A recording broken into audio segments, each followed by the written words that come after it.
John got up here and he said we were not in favor of it, but it is in. What we're gonna have to do, we're just gonna have to adjust and adapt to whatever those rules are.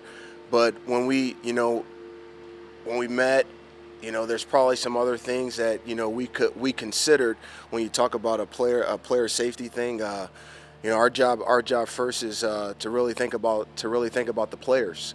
Um, I believe the kickoff play that was in was pretty safe. When you watch all 19 of those plays, those head injuries, we believe as a coaching staff collectively, there's some things that we could do when it comes to tackling and things like that to really prevent some of those head injuries that happened on the kickoff play.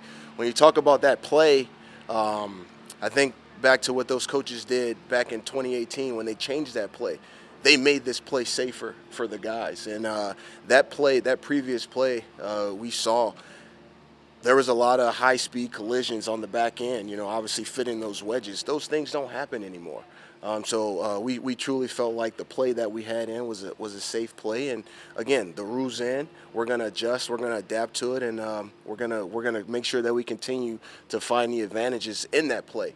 Now, I do believe schematically, situationally, there's gonna be some things that are gonna come up that we're going to really have to think about and adjust to based on other teams wanting to take those fair catches. Chris, you mentioned, adjusting to that rule and changing some habits, things like that.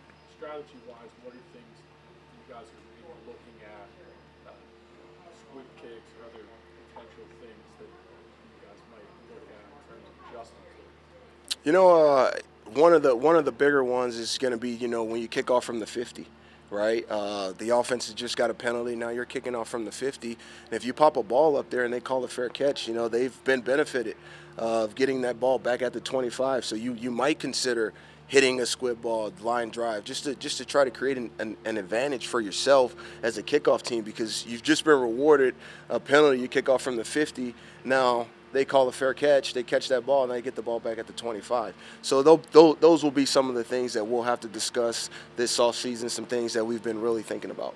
Chris, I know the roster decisions don't have to be made for several months, but have you talked to the other coaches about how this even could impact roster construction? I mean, do you think the effects of the new rule will be that wide ranging, or it could, affect how many, so-called special teams specialists you keep?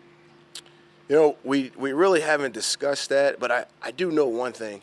I do know that every other coach, special teams coach, they want to keep this play alive. One, for us and for the players that have made their way in the kicking game. I think back to the top returners in the league. If they don't have that play, who is Devin Hester, right? If this play's not alive, who like Devin Hester really changed the game in the kickoff return game. Cordell Patterson, he holds the record for the most kickoff returns, right? These guys, this is an exciting play, and we've made this play a lot safer. So we want to just make sure that we, as coaches, continue to do that.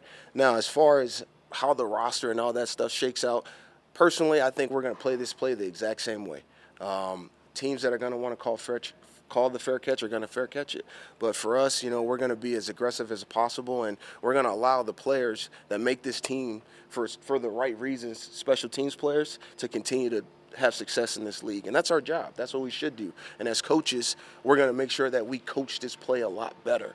We're going to show our players how these other players got concussions. It's important, right? And tackling is a big part of it. It's not the play. It's tackling, keeping the head out of the game. All the things that the rules are in play for, we just need to enforce it. Curious, what would you like to see them do in terms of changes? I know John has talked about, bigger, better ideas out there, for example. What's maybe an example of something you would prefer that they did? Personally, I would have rather we just maybe give it another year, and let's just see how this thing shakes out, right?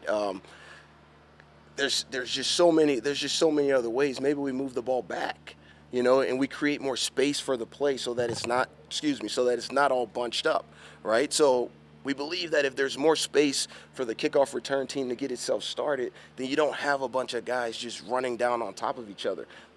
That's maybe some another option, right? So there's little things like that that we might have considered. But you know what? Again, the league made a decision. We're going to have to adjust and we're going to have to adapt, and that's okay.